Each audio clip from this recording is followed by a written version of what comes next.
All right, everybody. Another Schmolke investment team LSU football spring practice report. Second to the last one. Thursday will be the last spring practice. And we got a lot today. We got about 20 minutes, of course, with the cameras on. We got an additional, 30 to 45 minutes, Buddy, to see some more. And then we got Brian Kelly afterwards. It was supposed to be players today. They switched it. BK today. You want to give the players a little bit more time to digest and grieve Kyron Lacey. And then we'll get a handful of players on Thursday to discuss this one. But, Buddy, your thoughts? Yeah, first of all, I think everybody in the LSU Nation wants to give out their thoughts and prayers to the Kyron Lacey family. That was really tough news to get on Sunday. BK went on about Kyron's personality. It lit up the room. Everybody knows he was a guy that had a lot of highs and a lot of lows and had to overcome a lot of obstacles. But we hope that young man and his family can go through the grieving period, and that's why we got BK today. Now on to the football. Mike, we were trying to ask some questions about what we saw. Look, it was not much semblance of a spring game. It's very hard for us to tell you right now what are the positives and the negatives, because we can regurgitate this stuff each and every week. But the next 3 or 4 months is really where this team is going to determine how good they're going to be. Right now, it is just a little bit of a crapshoot as to how physical they're going to be. A lot of guys are working at different positions. Nuss didn't have a great game on Saturday hooking up, but there is potential, and we'll get into some of the tidbits. I'll leave you with this as I hand it off to Mike. I think we're starting to realize, Mike, as we saw real football on Saturday, you are replacing a first-round draft pick who's going to go top 10 or higher, and Will Campbell, and Emory Jones, big 5-0. And so we start with that offensive line.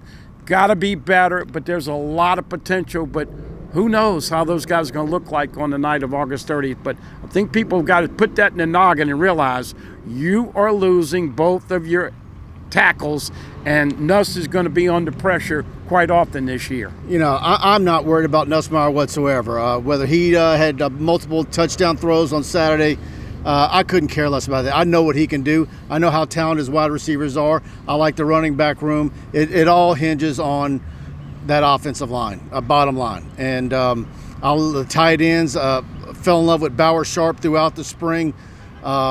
I think he's going to be very, very useful and pivotal in LSU's success if they're going to meet or exceed expectations next football season. But a lot of decent stuff today. Again, Harlem Berry, man, he had one coming at us.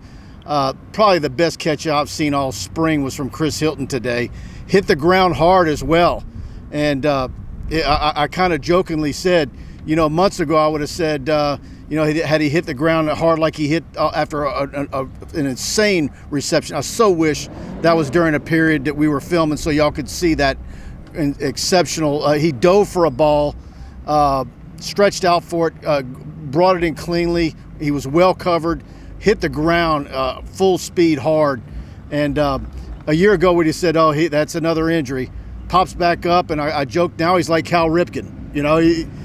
He's the Iron Man. And but what a positive for LSU. The way he ended last year, the way he's looked this spring, him have a good off season, and things are looking up for number 3 for LSU. Yeah, no doubt about it. If you look back at the scrimmage, Barry Brown, number 6, is going to play some football. Obviously, everybody knows 0, 1, and 2. You still have to take care of Xavier Thomas, Aaron Anderson, and the aforementioned Chris Hilton. But the backup and even the third wide receiver group, very talented. Kyle Parker is in the red jersey. He's coming off the injury last year. He still looks good. Nick Anderson making a lot of strides the last week or two. Obviously, Barry Brown is a guy that can take it to the house. As most of you know with his resume, 5 kickoff returns for touchdowns. And then you got, of course, Teron Francis, who they call Manchild, Callan Billiot, and others. And so loaded at wide receivers. Thought Donovan Green looked good. The third tight end, we both love 14 and 10. I will say this: they continue to work with Trey'Dez Green to get to be a better blocker. And of course, as we know, running back Caden Durham was held out. He's in the boot, precautionary, might be back on Thursday. But look, he finally addressed it. We've been talking about it. Whether Harlan Bear is 183, 184, 185, want to get him to the 190s because he is a very talented, and he's just got a lot of God-given ability. There was one run today where we were right in the back of the end zone, so he was coming at us, and you could see just his thought process and his vision as he zigzagged through there. It's almost like he's on ice skates. He's so fluid and athletic. He's just, there's been a lot of pretty runners in my lifetime. I always thought Bo Jackson was a pretty runner. Eric Dickerson was a pretty runner. Even Harvey Williams. I mean, just guys that look pretty when they're running the football. Fournette was kind of that way. Harlan Berry is just one of those guys. And I always said, he kind of reminded me of Joe McKnight the first time I saw him. I still think that, but he, like Buddy said, he does need to get in the 190s. Yeah. Well, BK was talking about that. There's some guys that need to gain some weight. There's a few guys that need to lose weight. Real quick, let's get to the defense. Sadir Mitchell was back, and that's a good thing. Back at practice, they held him out at the scrimmage. Obviously, Jacoby and Gilroy wasn't a participant on the scrimmage. You know that Whit Weeks and Harold Perkins are coming back, so there's 4 guys right there that are going to be a big part of the defense that you did not see get reps. Today, Dominic McKinley not getting drills. But Sean Washington and Zion Williams, obviously Sadir Mitchell, Ahmad Bro. Look, for days you've got guys that can rush the passer, and you saw it. This is why I mentioned this about the offensive line and the protection. Those guys are going to get better because let me tell you something, folks. When you're blocking Jack Pyburn and Gabriel Relaford and Patrick Payton and Jamari Butler and Kalaj Cobbins and Damian Shanklin, and there's one guy I'm listening out, but anyway, they've got about 6 or 7 edge rushers that are really, really good. Not much action from Wes Weeks and Devon Keys at the linebacker. Looks like the 2 starting corners right now are Ashton Stamps coming back as a junior and Mansour Delane. They're backed up by DJ Pickett and of course, Michael Turner III, Jakeem Jackson. Safety, you and I talk about it. We don't know what we saw on the film, but it looks like TaMarcus Cooley and, of course, Javian Toviano, your starting safeties. Obviously, Jordan Gilbert will be back in the fall, and then, of course, Joel Rogers and Deshaun Spears. The lights got to come on for number 10. We know he'll be on special teams, but if the light comes on for him, you can get some safety depth. Oh, by the way, Mike will also tell you about the transfer portal question he asked. And so hope everybody doing well on this tax day. If you hadn't paid Uncle Sam, call your CPA. You might need to get an extension before the end of the day. Yeah, everybody, of course, these practice reports, each and every one of them have been brought to you for several years now by the great folks over at the Schmolke investment team, Bart and Brian Schmolke. And are you ready to take control of your financial future?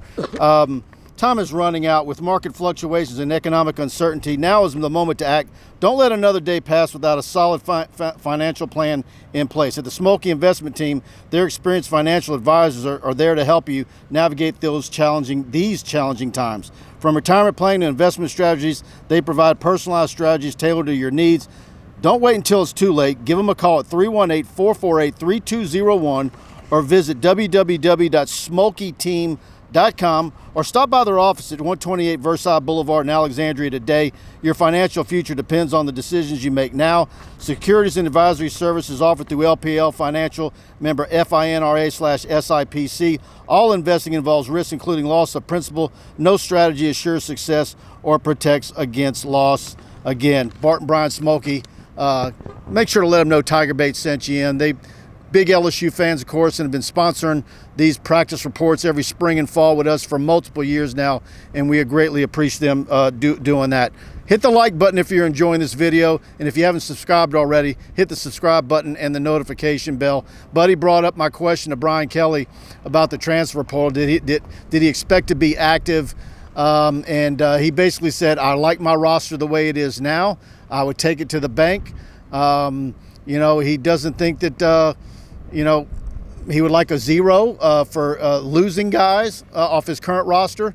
But then he kind of went a little bit, and he did say, if there was a real opportunity in the portal that could, make a difference, and I'm paraphrasing, not using the same words, you'll see it. It's on our YouTube channel.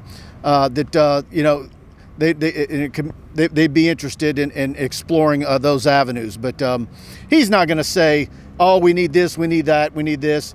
And I expect to lose 3 or 4 guys. I truly believe he doesn't want to lose anybody.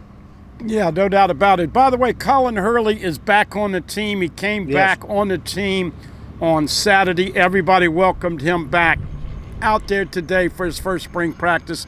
Coach Kelly said he looks great, got a big arm, so now, and I think it's pretty obvious after we saw this on Saturday, you're going to see LSU probably have a package. Now, whether it's ready for game 1 or it evolves in the season, but you're going to see Juwan Johnson have a package inside the red zone, and more than likely, everybody in the stadium is going to look for him to run the ball with some run-pass option. So we'll see what happens there. By the way, Grant Chatwick, I think, of course, we said this last year with Oxendorf, and we thought he had taken over the punting job. I thought Grant Chatwick had some big punts, and the problem is consistency. You kick 150, kick 160, and then you shank one.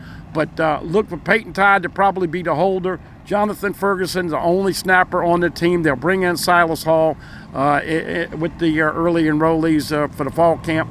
And of course, as we said, I predicted they'd block a kick this year, and lo and behold, they did block one in the, what do you call it, spring spectacular. It's not wasn't really called the spring game, but they're going to get after people on special teams this year. And we asked Coach Kelly about what he took from the schedule, and they've got a lot of tape, but a lot of mixing and matching. I don't think they want to hear about depth charts. They're just trying to keep everybody happy because, folks, here's the reality of it. Okay? You just saw what happened with Nico, right? $4 million or I go. Bye-bye. Well, the same thing's happening everywhere, and they are making sure that everybody is involved. If a kid's running for third team, he might go. So you're getting a chance to prove what you're and they don't want anybody to leave. So what I'm trying to say is that now the state of college football, you are really having to coach with kid gloves. And whether you like it or not, it's the reality of it. You've got to be cognizant of who you have, and everybody wants to play. So you're going to have a lot of guys play, a lot of guys in the mix. We think they're going to be better, but we couldn't tell much from that on Saturday. All right, we got one more practice left, but I'm going to pose a question to you, and I've got mine too already. Transfer portal, just spring, your impact offensive transfer and your impact defensive transfer player. Defense, it's real quick. Monsieur Delane, that is an area. But did you see it from him? Yeah, I see it. Number 4 is the real deal. I think that he's the real deal. Sadir Mitchell's going to give him that big D lineman. Obviously, then you get into the edge rushers. Pyburn, Jabari Butler. Patrick Payton, by the way, did notice a little gimpy. All those guys had big sacks. So defensively, I get that group. You go ahead and... I'll get Pyburn. I'm going Pyburn. Pyburn is a leader. Pyburn is challenging this team to get tougher, bigger, stronger. Pyburn will be running up the stadiums. He's going to be a big-time asset. I know you got Brown and Anderson transferred in at wide receiver, but I'm going to go Bauer Sharp on offense. Yeah, Bauer Sharp. You're going to see plenty of number 10. He loves to dance. He loves to play the 12 personnel. You'll see plenty of 12 personnel. And look, we don't know whether Braylon Moore or Josh Thompson, where they're at right now versus where they're going to be come August. But I will give a shout out to Barry and Brown. I thought he made some big plays and got that speed. So, of course, Grant Chadwick, of course, from special teams, has got to be your guy. He needs to punt the football. Don't be shocked at Peyton Todd once again. I'm just saying, based on what I saw this spring, it could be totally flipped in August. But that's just from the time that we were out there and what I've seen. I'm going to go Bauer Sharp and Pyburn. Yeah. But Buddy's on target with Delane as well. And Brown, we know he's a stud. And Nick Anderson when he's 100%. Yeah. But anything you want to do on wrapping up, baseball tonight at the box, and LSU baseball team really needs to string together some wins. That was disheartening for a lot of LSU fans getting swept at Auburn this past weekend. And we'll get Jay tomorrow. We'll have post-game from tonight's game right here on this channel, as well as our 4K practice video from this morning. Yeah, Brian Kelly's already up, and we got a lot more coming your way. We'll have Kendall Rogers. I'm hoping to do him get him tomorrow for our Batter Up segment, and then Buddy and I tomorrow night on Tiger Bait Live. Yeah, wrapping up, Manda Fine Meats, where flavor and spice really do say it all. All of our tidbits brought to you by Manda this spring football. And once again, you can pick up the smoked sausage and the Buddha and all the products at Tiger Stadium and at Tiger Park. Of course, about at the box, 7 or 8, 7 games in a row on the road. Now you got a long home stand. Alabama coming in this weekend. That's Thursday, Friday, Saturday. You won't have to worry about collision on Easter Sunday. And then Tennessee and the Fighting Tony Vitello's coming in here next weekend. Big time for LSU softball and baseball to get back on track. And hope everybody doing well. All right, that's another Schmolke Investment Team practice report in the books. We'll see you again Thursday right here. Thank you, everybody.